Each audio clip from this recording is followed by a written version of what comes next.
Hello, I am Minecraft Phenom 08, and this is episode 99 of my series in which I will try to collect a billion iron ingots.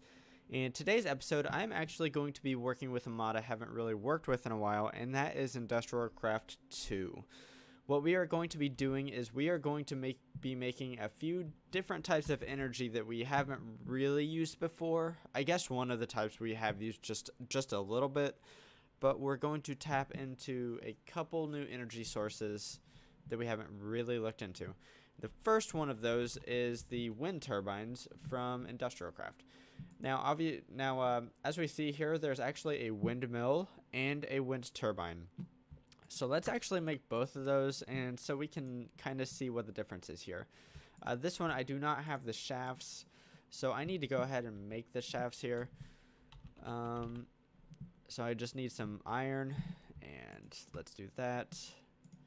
And to set up this automation, let's just do this. And that is not going to work. I need one. And let's shove this into the, hang on. The metal former with the, extrusion, I think it is. So let's find one of those. Let's pop these guys in and watch it extrude. So that should give us a shaft here. Fantastic. And then let's go over here. Pop this in. That would be the extrusion. So what else might we need? We might need this shaft as well. So let's go ahead and grab one of those. We need a block of steel. And it's the same process. So let's go over here. I think this one is also extrusion. Oh my goodness. Throw those in. And looks like that is working as well. Cool.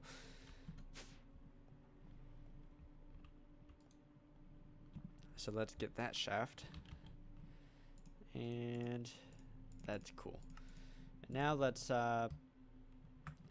get our wind turbine, because we have the windmill automated. Now we just need the wind turbine. So we will do that, and that should be automated.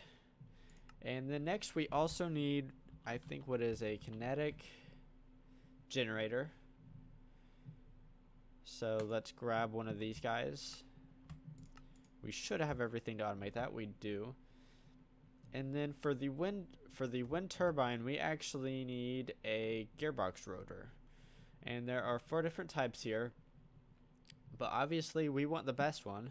So let's go ahead and grab the best one, which is the carbon one. And as you see the requirements, it requires the most wind out of any of them, but it also maxes out at how much wind it can use. So to do that, we need carbon rotor blades and the steel shafts that I have made. And for the carbon rotor blades, we need a recipe like this. So let's go ahead and get these, and let's throw all this in here real fast.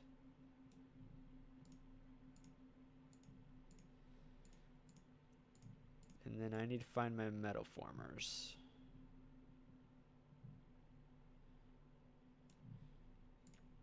And then it looks like these two would be the best ones. Okay, so let's see if we can't get a few of these. For right now, let's just make something like 4 of these. I'm not sure how many wind turbines I'm actually going to use, but let's grab a few. But that may take a minute to get going, so let's grab some stuff while we're here. So the kinetic generator, we need the wind. Let's get some windmills and some wind turbines. And so I'm gonna wait for all this stuff to craft up. Actually, I'm gonna grab a few things as well, a few more things. Let's go ahead and grab some MFSUs. Let's not do that one. That should be fine. What I'm gonna do is I'm gonna wait for a bunch of this stuff to craft up, and then I'm going to be right back. Okay, now I am over by my tree farm and my nuclear power plant, which produces a bunch of iron out here kind of in the wilderness. And what I'm going to do is I'm going to set up some little testing for my wind energy here. And first off, let's just make a little, let's see. I'm not sure exactly how I want to do this. Let's set up a windmill over here, just the completely basic windmill. And let's see if I can't put it right here. And let's see what this thing does. So let's hook up an MFSU to it. And it's not very much power at all, to be honest. As we see, it takes up, it's rather slow. It does have a cool little animation. I don't know that I've ever played with this windmill, but still, that's pretty cool. So over here, let's set up a real windmill. So let's get a wind turbine. Set it up like so. Let's pop in a rotor. And so that's a little bit bigger, you know. So that's cool. What we need to do with the wind turbine is we need to hook it up to a kinetic generator. And I think we actually have to wrench this around. So I'm going to try to shift click this. And yes, okay, perfect. So that is set up correctly. And then I'm going to set up a battery here. And let's take a look. So this thing's producing power a lot faster. I'm not sure exactly how much it would be producing. Actually, if we just click on the kinetic generator, we can see right here what it's producing. And that's pretty fantastic. That's not, I mean, that's not fantastic, but that's pretty good. 70 EU per tick for some wind power. That's cool. So let's go over here and see if this one says how much it's producing. It does not. Oh, it does. It's generating 2.85 EU per tick, which, I mean, isn't terrible, but it's not the 70 that this one produces. Now, Industrial Craft does actually have, like, a wind formula for how much wind is going on and at any given time, and I don't know if right now we're experiencing a lot of wind or not very much wind, but one thing I do know is that if you build these things higher up, the higher you build them, the more wind there is. So what we're going to do is we're actually not going to keep any of this around, and we are going to wrench all of this because I want to build a little platform much higher up to where we can actually take advantage of what these things can actually do. And so for that, I have a bunch of iron blocks here, and I also need to grab some conduit. I need to grab some glass fiber cable, and let's actually get rid of the windmills. We're not actually going to use the windmills. That was just kind of for testing purposes, and I really did want to see how they would do. Apparently they're pretty trash, which is fine by me. So what we're going to do is we're going to build a little tower extending upward. And I think if I dig right here, there should be access to my glass fiber cable, which powers the mass fabricator over there, which is fantastic. So what we're going to do is we're going to build this up, and we're going to use my awesome unbreakable wand here. And let's go up to something like 200. So what I'm going to do is I'm just going to build up until I get to level 200, and then I'm going to be right back. So now I have my tower built, and I do have conduits in it. I have the glass fiber cable.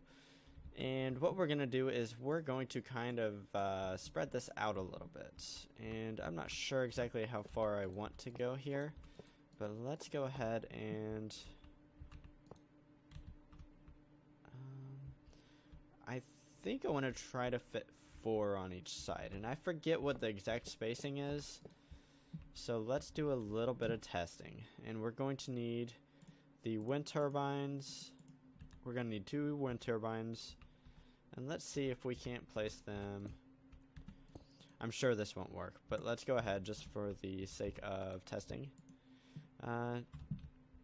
Wind's too weak or overlap of rotors. So that's probably... Oh no, did I just lose my rotor? Okay. So that doesn't work. Let's try 6. 6 blocks between. I'm pretty sure this won't work either. Rotor overlap. So let's go ahead and do that, and then whoops.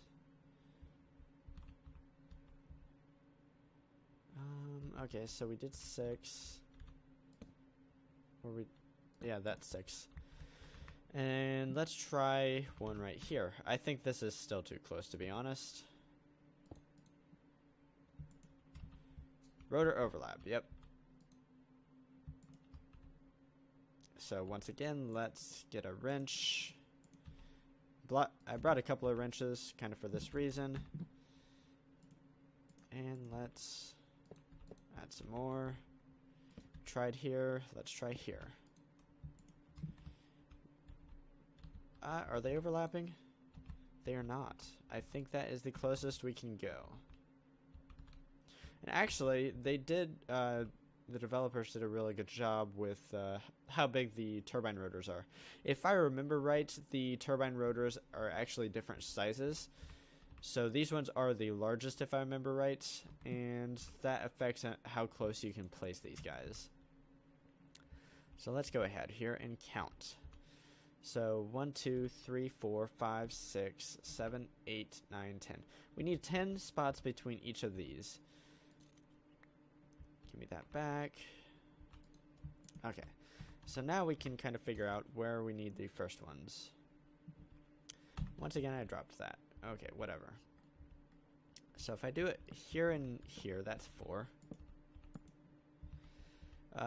If I do it here and here, that would be 8.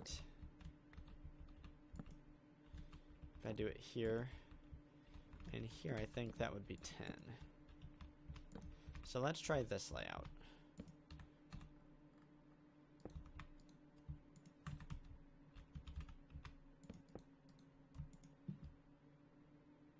Okay, yeah. So it just takes them a little while to calculate what's going on with wind. And so let's build a few more of these guys.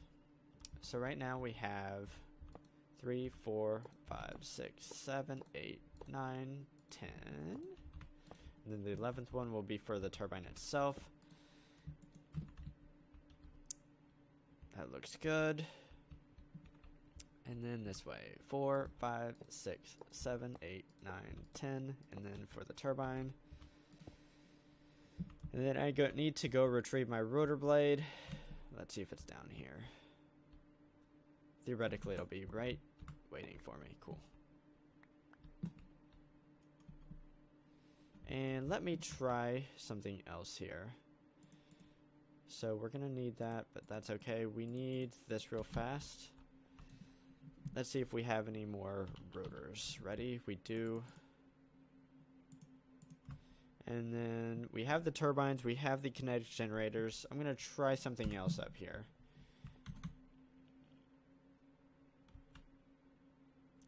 Come on, fly, baby. Okay, so this one still needs its blades. There we go. Perfect. And then let's grab my wand real fast. And extend this out. And okay, so we're going to have the kinetic, and then the battery will be right here. But I'm going to do something else real fast. I'm going to extend it. Actually, let's do a little test first before we actually do that.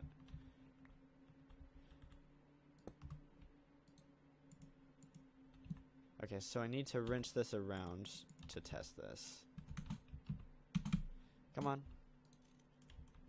Will that work? I don't think this will work. No, I was kind of hoping I could place them one on each side here, and that doesn't appear to let it or function. So let's grab this, and let's do one more test, because how I would actually have it would be right here. Okay, so yeah, it still overlaps. It's still crying. So that's no good. That won't work. So what we can do here is just get rid of this. Okay, so for the rest of the setup, we're going to take our connect generators. And we are going to place them like so. I'm actually going to have to wrench these around. Shoot. I need to shift. There we go. And I also need some torches up here. But lastly, let's get our MFSUs and place those down. And let's take a look right here. We are generating 115 EU per tick. It looks like just about on these guys, which is not a bad number at all.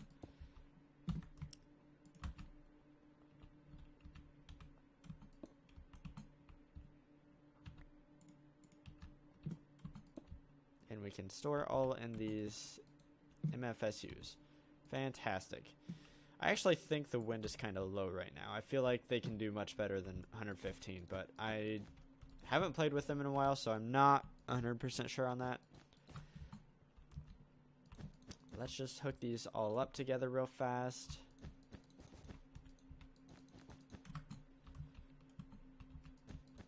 Whoops.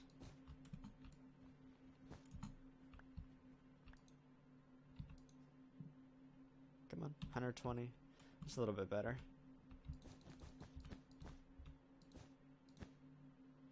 And then we can just elbow this right there. Fantastic. So these should be draining. Theoretically. Fantastic. Seems like they are going a little bit faster, but maybe they're not. I don't know. What we could do is we could add more turbines vertically from these. But for right now, I'm just going to leave it as is. After I add some torches, I guess. So let's go ahead and do that real fast. So here, here. That should be good.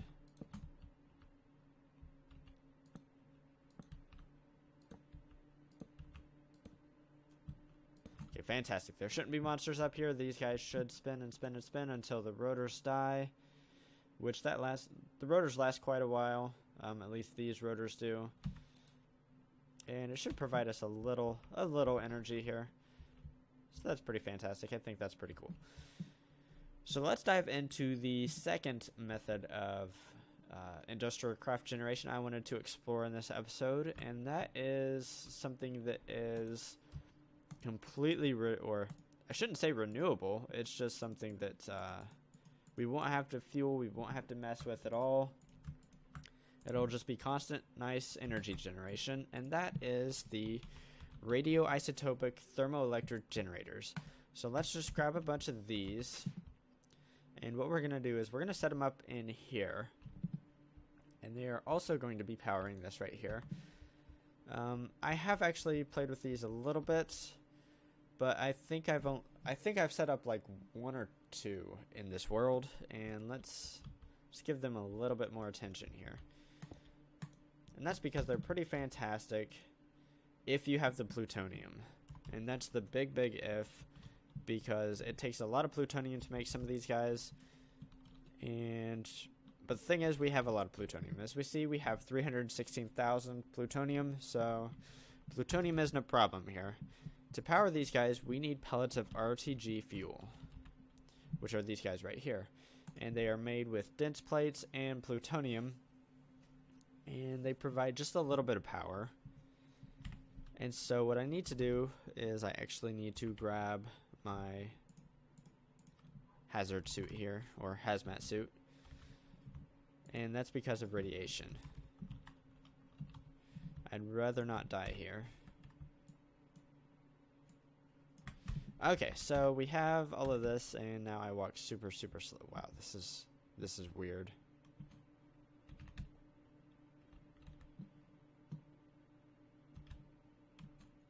I feel like I'm moving way too slow. Anyways, so now that we have the hazmat suit on here, we can grab the pellets of RTG fuel. Let's grab a bunch of them. And how this thing works is, and I think I may have explained this before, The energy generation depends on how many pellets of RTG fuel you have in it. So right now, it will produce 1 EU per tick with 1 pellet. If you have 2 pellets, it will produce 2 EU per tick. If you have 3 pellets, it will produce 4 EU per tick. If you have 5, it will be 8 EU per tick. If you have 6, it will be 16 EU per tick. If you have... Oh my goodness, I messed something up somewhere. If you have 5, it'll be 16 EU per tick. If you have all 6 slots filled, it will be 32 EU per tick. So obviously, it's beneficial to have these things full if you can. So what I'm going to do is I'm just going to leave these all across the room like so. And we're going to fill all of these guys up to the brim with pellets of RTG fuel. And we will never have to refuel these or anything because these pellets never are used up. And that's actually, it's similar to how they how radioisotopic thermoelectric generators work in real life. In real life, eventually the fuel will deplete, and you will not see any energy from them. But that takes a really long time, depending on what fuel you're using. Obviously, these are using plutonium, which would be, I think, plutonium-242. If we're getting technical, 242 or 238, I can't remember which, to be honest. But anyways, that would last for years, several years. I'm going to say like 10 or 20 or 50 or something like that. But anyways, now we're getting some power. Let's hook these guys up to our power grid over here. And so how I think we're just going to do that is...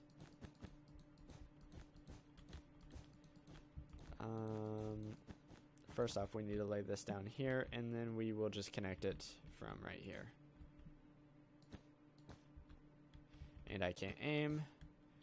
Oh well. So all of that energy we should be seeing... If I remember right, these don't drain out very well. As in, they can only drain out 32 EU per tick, and since they're generating that, the buffer doesn't actually go down. Let's see. Can we find one that's not actually full here? Maybe if I, like, double connect one of these. No, that doesn't work either. Okay, so what I'm going to do is I'm going to lay down several more of these and use up what fuel I have, and then I'm going to be right back. And here we are with all of the radioisotopic thermoelectric generators complete and fueled, except for a few of them I didn't have enough fuel for. But I think that's pretty much a completed build. These things each produce 32 EU per tick, and that helps our system a little bit.